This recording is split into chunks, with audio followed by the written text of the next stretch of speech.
Bismillahirrahmanirrahim. Assalamualaikum warahmatullahi wabarakatuh. Waalaikumsalam warahmatullahi wabarakatuh. Nama saya Ibu Karlina. Saya ibunda dari Ananda Muhammad Al-Fatih Aska kelas 3B dan Ananda Aiswanur Askia kelas 1 Khalid bin Walid. Masya Allah. Mohon izin Ustadz. Iya. Saya seorang ibu yang alhamdulillah Allah anugerahkan kepada saya, anak pertama saya itu terdiagnosa autis. Selama ini setelah terdiagnosa autis, pertama kan saya sangat sedih Ustadz pada saat itu. Tapi pelan-pelan saya belajar bagaimana menerima kondisi anak saya. Di sisi lain, namanya manusia biasa Ustadz, kesabaran itu turun naik Ustadz. Yeah. Apa yang mesti saya lakukan ketika kondisi saya itu berada di posisi yang ibaratnya tidak stabil. Kesabaran itu bisa dikatakan tidak stabil Ustadz. Yeah. Untuk lebih memahami ananda saya yang terdiagnosa autis ini. Demikian, Assalamualaikum warahmatullahi wabarakatuh. Waalaikumsalam warahmatullahi wabarakatuh. Ibu, saya jawab dulu ya, takut numpuk saya lupa. Hidup ini ada dua hal. Yang satu kita bisa milih, yang satu lagi kita nggak bisa milih. Hidup ini ada dua. Yang satu kita bisa milih, yang satu lagi kita nggak bisa milih. Tadi Ustadz Amirul Mukminin berdiri waktu ngomong. Kemudian saya ngomongnya duduk. Kira-kira saya bisa milih atau nggak bisa? Bisa. Kalau saya mau saya berdiri. Kalau saya nggak mau saya duduk. Di depan saya ada botol, ada gelas. Saya bisa minum di botol, saya bisa minum di gelas. Kira-kira minum ini saya bisa milih atau nggak bisa? Bisa kan? Nah, dalam hal yang bisa memilih, kita berusaha untuk memilih. Tapi mohon maaf. Memiliki anak terindikasi, mohon maaf, autis. Itu bisa milih atau tidak? Bisa milih? Lalu nggak bisa milih, berarti itu kehendak siapa? Allah. Jelas? Pertama klasifikasi dulu hidup ini ada bisa milih atau enggak? Enggak bisa milih. Kalau enggak bisa milih berarti Allah yang memilihkan. Kalau sudah Allah yang memilihkan, apa yang bisa kita lakukan? 5. Yang pertama, yakini bahwa sebelum Allah mencipta langit, sebelum Allah mencipta bumi, khamsin alfasanah, 50.000 tahun. 50.000 tahun sebelum Allah mencipta langit, sebelum Allah mencipta bumi, sudah tertulis di Lauhil Mahfuz bahwa itulah yang disebut dengan takdir. Takdir namanya. Rukun iman ada 6. Antu'mina billah wa malaikatihi wa kutubihi wa rusulihi wal yaumil akhir wa bil qadari, takdir baik dan takdir buruk. Ini yang pertama. Yang kedua, setelah takdir muncul pertanyaan. Oke, ini takdir Allah. Terus kok mesti aku? Kok mesti aku yang nerima takdir ini? Kenapa bukan dia? Kenapa bukan dia? Kenapa bukan dia? Kenapa mesti aku? Ini pilihan Allah. Bisa kita menggugat Allah? Tidak bisa. Maka kalau pilihan Allah berarti kita sabar. Sabar itu nama tanaman, tumbuhnya di gurun pasir, namanya sabbar. Berduri-duri, dan kalau dihancurkan ada airnya pahit sekali. Apa namanya? Kaktus. Sabar itu pohon kaktus. Dilihat tidak menarik, dirasa pahit, dan kalau ada bunganya dicium hidung kita bengkak. Itulah dia sabar. Makanya kalau ada orang mengatakan sabar itu pahit. Iya, memang kaktusnya pahit. Mau minum jus kaktus? Sabar. Yang ketiga adalah ridho. Apa beda sabar dengan ridho? Kalau sabar masih ada pahitnya, masih ada sakitnya. Tapi kalau ridho serahkan semua tanpa lagi ada ikhtiar sama sekali. Serahkan semuanya kepada Allah. Ridho itu bahasa Arab. Kal mayyit baina ghasilihi. Diambil tisu, diambil lidi, lalu ditusukkan ke hidung orang mati. Ada orang mati ngelawan? Itulah ridho. Ada ngelawan? Sebagaimana orang yang mati tidak melawan, begitulah kita ridho. Yang pertama, yakini takdir. Yang kedua, sabar. Yang ketiga, ridho. Puncaknya adalah ridho. Kita ketika tawaf di samping Ka'bah, Rabbana atina fid dunya hasanah wa fil akhirati hasanah wa qina adzabannar. Habis itu doanya, Allahumma inna nas'aluka ridhaka. Kenapa lebih dulu ridho baru jannah? Karena minta jannah belum tentu dapat ridho. Tapi kalau minta ridho sudah pasti dapat jannah. Makanya ada dalam kitab Ar-Risalah Al-Qushairiyah, saya tahu kapan Allah ridho sama saya. Gimana kau tahu Allah ridho? Ketika aku ridho menerima takdir Allah.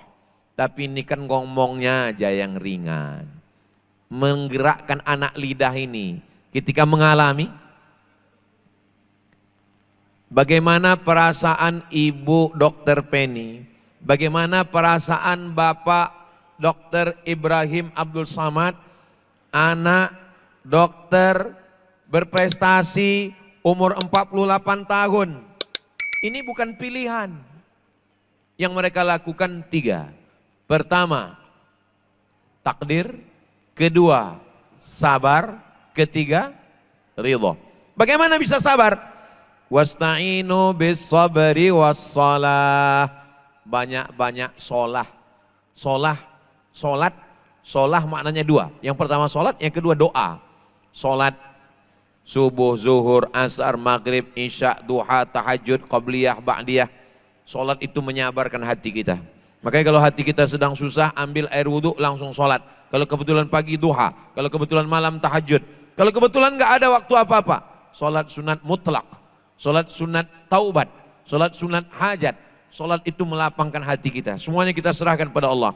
Inna solati wa nusuki wa mahyaya wa mamati lillah. Sabar. Bagaimana bisa sabar? Komunitas. Komunitas sesama orang yang satu penderitaan. Satu perasaan. Duduk ngobrol bersama. Orang Barat menyebutnya konseling. Cerita aja. Sebetulnya manusia ini mau cerita. Cerita ibu gimana? Cerita bapak gimana? Cerita kakak gimana? Habis cerita itu kita plong, kita lapang. Karena kita sudah sama-sama bercerita. Saya kehilangan ibu yang sangat saya sayangi. Saya cerita kepada orang. Saya merasa Tuhan tidak adil. Kenapa ibu saya meninggal? Saya mau bawa dia jalan ke Makassar. Saya mau bawa dia ke Brunei. Saya mau bawa dia ke Malaysia. Tiba-tiba saya dikenalkan. Ustadz Somad, ini anak yatim. Masih kelas 3 SD, ayah ibunya meninggal. Seperti tamparan ke saya. Ibumu meninggal, kau sudah besar Abdul Somad. Ini anak ini kecil. Ternyata punya satu kesamaan meringankan hati kita. Jadi duduk bersama komunitas itu melapangkan hati kita. Apalagi yang membuat kita bisa lapang? Membaca Al-Quran. Karena doanya Allahumma arhamna bil. Membaca Quran itu melapangkan hati. Makanya kalau kita baca Quran, lapang hati kita. Kenapa? Turun rahmat Allah Subhanahu wa taala. Apalagi yang bisa membuat kita ridho? 3 langkahnya. Beriman kepada takdir, sabar, ridho. Tapi yang membuat ridho dan sabar ini diantaranya adalah banyak zikir.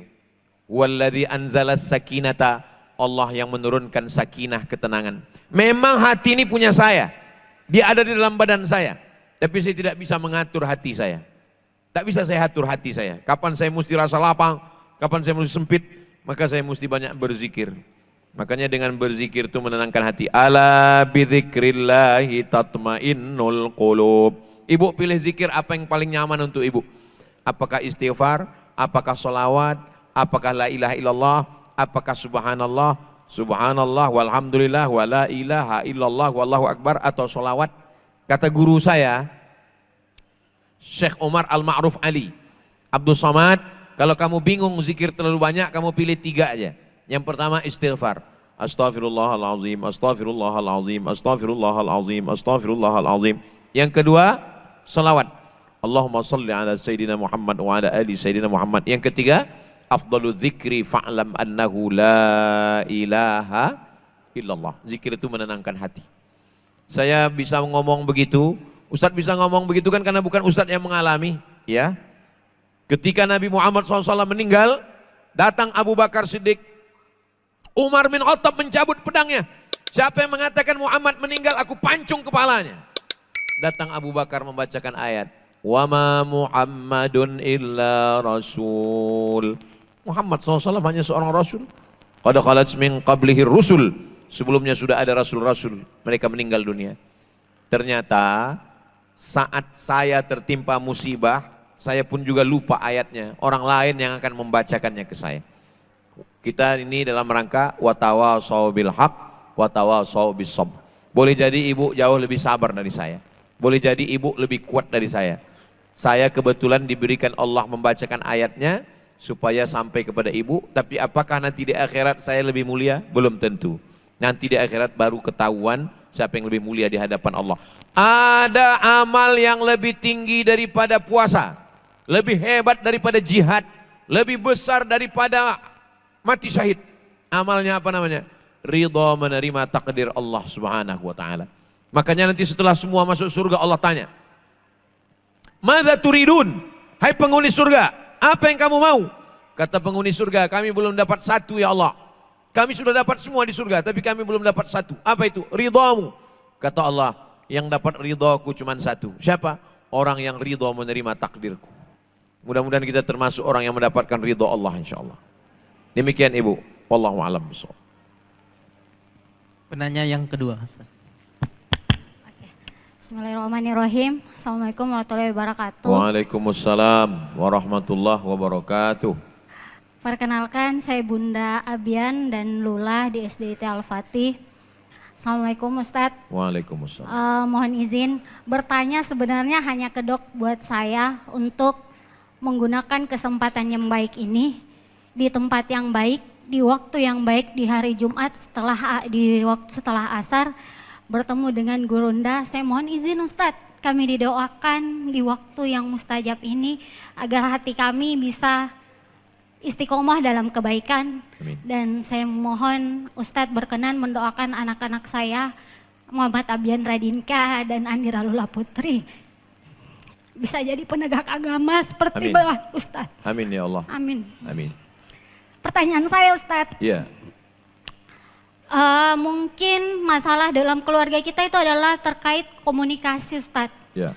Komunikasi bagaimana kemudian kita itu bisa mengajak sekeluarga kita itu untuk benar-benar menjalankan agama. Bagaimana, saya pengen tahu Ustadz, bagaimana kita sebenarnya menjalin komunikasi yang baik di dalam sebuah keluarga untuk mengajak anggota keluarga kita, kita sama-sama berjalan di dalam kebaikan. Yeah. Kita bagaimana kemudian saya sebagai seorang ibu bisa mendidik anak saya sebagai seorang istri bisa mengajak suami saya, dan saya sebagai seorang anak juga bisa mengajak orang tua saya bersama-sama menuju surga. Biar tadi yang Ustadz bilang masuk surga itu tidak sendiri tapi sekeluarga. Saya ingin ajak mereka, tapi bagaimana saya mengkomunikasikan sehingga itu tidak menjadi konflik di dalam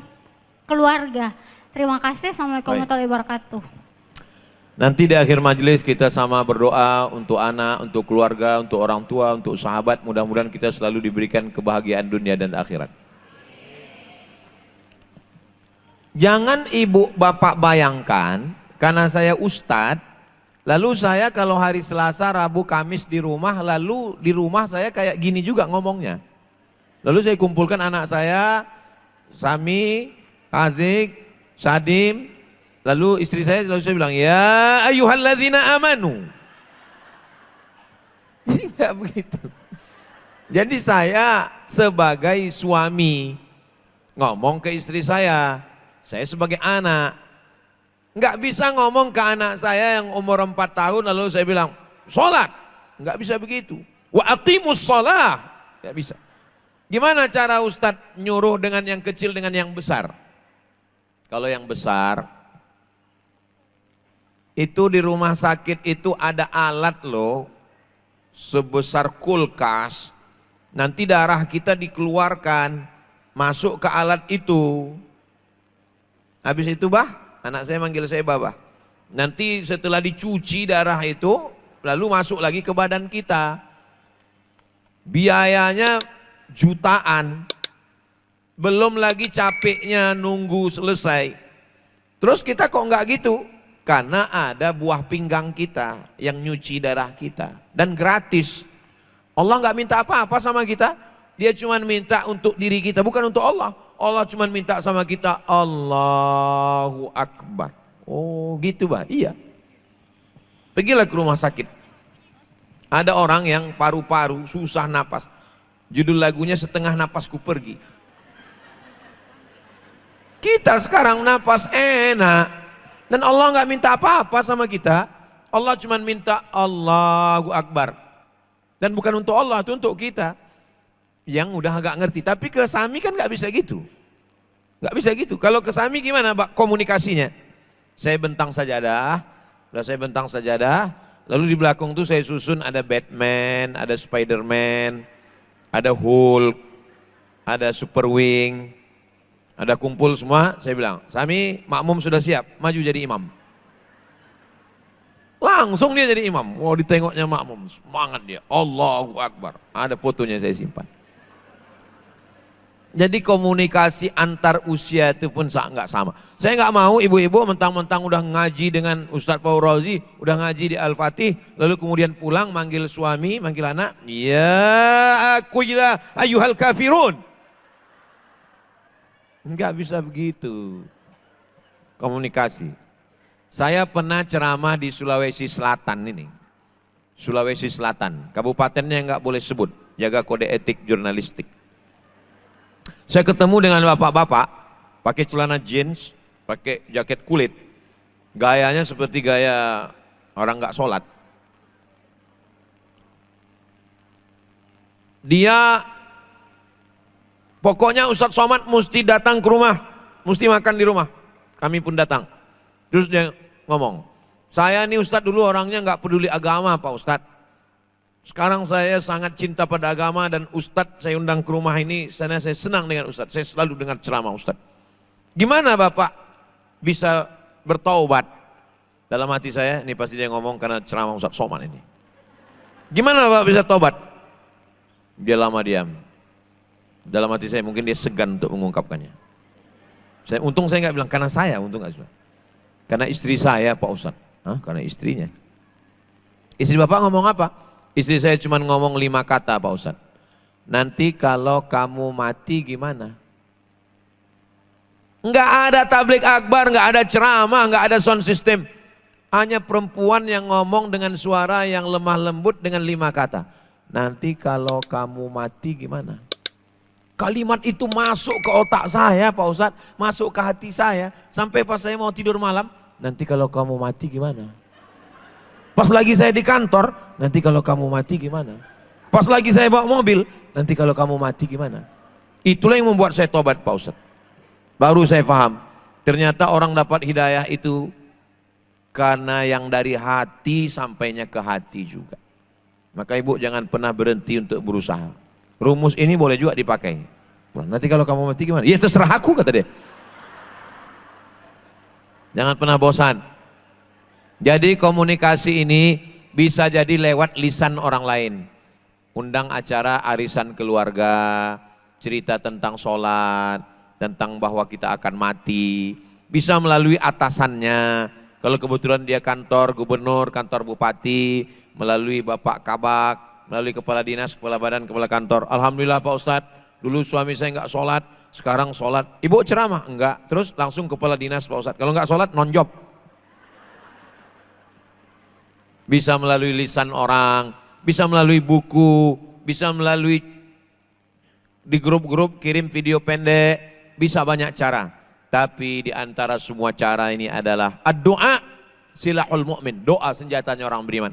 Ibu malam sholat hajat, bapak malam sholat tahajud, mohon kepada Allah supaya dibukakan pintu hidayah. Saya pun bukan berarti sudah selamat, saya masih keluarga, punya sepupu, punya jiran, punya tetangga. Orang beriman tidak mau masuk surga sendirian. Sesurga, bahagia di dunia, sesurga bersama keluarga. Mudah-mudahan keluarga-keluarga kita semua dapat hidayah insya Allah. Amin. Demikian. Boleh penanya ketiga, Ustaz. Assalamualaikum. Waalaikumsalam warahmatullahi wabarakatuh. Selamat datang Ustaz Somad atas Makasih, Pak. di Makassar. Ya, jazakumullah. Perkenalkan, saya Agus Salim. Saya juga seorang guru. Saya pernah bersama Dr. Adnan Rahimullah 7 tahun dan bersama juga pernah merintis Al-Fatih ini. Masya Allah. Walaupun saya tidak lagi di sekolah ini, pesan almarhum pernah kepada saya, jangan pernah tinggalkan Al-Fatih. Masya Allah. Inilah selalu setiap ada kegiatannya Al-Fatih, saya selalu hadir dan ikuti. Alhamdulillah. Pertanyaan saya Ustaz adalah, kebetulan saya guru di SLB, sekolah luar biasa, Ya. memegang atau menangani anak autis 7 kelas Allahu Akbar. atau 7 murid. Allahu Akbar. Yang ingin saya tanyakan Ustaz, bagaimana cara kita sebagai seorang guru dan juga sebagai seorang ayah di rumah menyamakan proses pendidikan itu kepada dua tempat ini, di sekolah dan di rumah. Karena kadang Ustaz, kami itu lebih perhatian dan lebih sayang mengajar anak di sekolah karena berkebutuhan khusus dibanding kepada anak kami di rumah yang non berkebutuhan khusus. Namun mohon pencerahannya supaya kami bisa sama-sama masuk surga dengan anak berkebutuhan khusus dan masuk surga juga dengan anak-anak kami di rumah. Itu saja yang ingin saya sampaikan Ustaz. Ya. Terima kasih. Semoga kita semua di dalam majelis ini masuk dalam surganya Allah Subhanahu wa taala. Amin. Amin ya rabbal alamin. Terima kasih. Assalamualaikum warahmatullahi wabarakatuh. Waalaikumsalam. Saya anak pertama di keluarga 2 orang, saya dan adik saya dua-duanya laki-laki. Sebagai anak pertama, saya termasuk anak yang tidak bisa berpisah dengan ibu. Kemana saja ibu saya ikut. Ibu pergi kondangan, ibu pergi ke pasar, ibu pergi kemana, ibu pergi melihat orang meninggal, saya ikut. Lalu kemudian suatu hari di majelis itu ada, mohon maaf, orang yang secara fisik dia kurang fisiknya. Lalu mata saya sebagai anak kecil, anak SD, lama mata saya melihat orang yang kurang fisik itu. Lama. Terus ibu saya mengalihkan pandangan saya. Setelah sampai ke rumah dia bilang begini, nanti kalau ada orang seperti itu, jangan pandang lama-lama, jangan kau tengok lama-lama. Jatuh air mukanya, sedih dia. Dia itu tamu Allah. Maksudnya mak, nanti kalau kita meninggal, kita masih banyak proses, kita masih ada timbangan amal, kita masih ada titian siratal mustaqim, kita masih ada pertanyaan. Sedangkan mereka ini tamu Allah, nanti mereka langsung masuk surga. Boleh jadi kita masuk surga karena pertolongan mereka. Itu masuk ke dalam kepala saya. Sampai hari ini, pernah suatu ketika saya sholat di masjid, di depan saya ini persis di depan saya, seseorang yang fisiknya kurang. Dia angkat tangannya lebih tinggi dan doanya lebih lama. Saya menangis 2. Pertama saya menangis karena saya ingat pesan ibu saya, jangan tengok lama-lama. Yang kedua saya sedih, dia fisiknya kurang, tapi doanya lebih lama. Dia fisiknya kurang, tapi tangannya minta lebih tinggi. Aku malu kepada Allah SWT. Jadi tanamkan ke dalam diri anak kita, jangan membuli, jangan mengejek, jangan mengolok. Dia saudara kita, dia tamu Allah, dia lebih mulia. Merasakan perasaan seperti perasaan pada diri sendiri. Kalau dicubit pipi sakit, begitu juga pipi orang. Kalau dicubut tangan orang, dipukul sakit, begitu juga tangan kita. Puncak iman bukan dilihat berapa rakaat tahajud malam. Puncak iman bukan dilihat berapa kali darahmu meleleh waktu syahid. Puncak iman adalah la yu'minu ahadukum, kau belum beriman hatta yuhibba li akhih, sampai kau sayang kepada saudaramu ma yuhibbu li nafsih, sama seperti sayang pada diri sendiri. Bapak guru, beliau lebih terasa di sekolah itu rasa cinta, rasa sayangnya kepada anak ini lebih daripada anak kandungnya sendiri di rumah. Kenapa? Karena anak ini fisiknya kurang. Mungkin akalnya sempurna, tapi emosionalnya, komunikasi sosialnya kurang. Berapa banyak mereka yang secara akal sempurna, hafalannya kuat, tapi komunikasi sosialnya kurang. Dan Bapak lebih sayang kepada mereka secara kecenderungan hati. Sedangkan anak di rumah ini ada ibunya, ada saya. Jadi memang hati ini bukan milik kita, dia milik Allah Subhanahu wa taala. Kenapa ada ayah kandung, ibu kandung yang benci kepada anak seperti ini, malah ditinggalkan, malah dibuang, tapi bapak justru lebih sayang. Innallaha idza ahabba 'abdan ista'malahu. Kalau Allah cinta kepada seorang hamba, hamba itu dipakainya. Cincin kita ada 10, tapi kita sayang pada cincin ini. Cincin ini akan selalu kita pakai. Kenapa? Karena kita sayang. Allah sayang sama bapak, maka dipakainya hati bapak. Hati bapak itu dipakai Allah. Sementara ayah kandungnya sendiri, ibu kandungnya sendiri mungkin benci, mungkin tak sayang, mungkin dibuangnya, mungkin diserahkannya. Tapi Allah bisa pilih hati bapak, itu memang misteri. Misteri. Saya sendiri banyak yang di luar logika akal melihat dunia ini. Ada ustazah-ustazah yang ngajar di pondok itu begitu seriusnya mengajarkan anak ini sampai anak ini hafal Quran. Yang saya sendiri malu, mungkin saya tidak bisa begitu. Tapi saya berusaha. Saya kalau di rumah, hari Selasa, hari Rabu, hari Kamis. Subuh Selasa, subuh Kamis 2 kali, saya tetap membacakan tafsir Jalalain ke anak-anak. Apa yang saya lihat? Bisa diajarkan, ustazah lain bisa ngajar. Tapi kenapa saya mengajarkan? Anak ini nanti akan menikah, dia akan punya suami, dia akan punya anak, dia akan punya pondok, dia jadi ustazah. Saya berharap dapat amal jariah dari mereka. Saya menganggap bahwa amal saya kurang. Jadi kalau kita dikasih Allah hati yang lembut, maka syukuri itu. Adapun kita kepada anak kita tidak berarti kita berkhianat, tidak berarti kita tidak lebih sayang pada anak. Dengan anak kita sayang. Saya sayang dengan anak saya, tapi juga saya mengajar santri, mengajar anak mengaji. Kenapa? Karena memang Allah berikan keterpautan hati, perbedaan. Hati punya Allah. Kita minta kepada Allah, ya muqallibal qulub, engkau yang membolak-balikkan hati, sabit qulubana. Sekarang ini banyak orang yang mati hatinya. Azab bukan sakit, azab diturunkan pada hati. Khatamallah, Bapak Ibu semua hafal ayatnya. Khatamallahu ala qulubihim. Azab yang pertama hati yang mati rasa, tak lagi peduli. Khatamallahu ala qulubihim wa ala sam'ihim. Kalau sudah hati terkunci, telinga tersumbat, mata tertutup, sempurnalah penderitaan.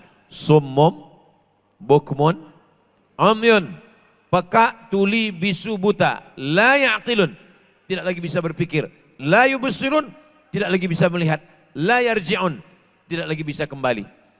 Maka Bapak diberikan Allah hati yang lembut, bisa mendidik anak-anak berkebutuhan khusus, dan bahkan lebih sayang. Bukan berarti tidak sayang kepada anak. Mudah-mudahan Allah menjaga kita semua, kita istiqomah sampai pada akhirnya nanti kita masuk ke surga bersama Rasulullah Sallallahu Alaihi Wasallam. Demikian, saya kembalikan ke Ustaz Amirul Mukminin.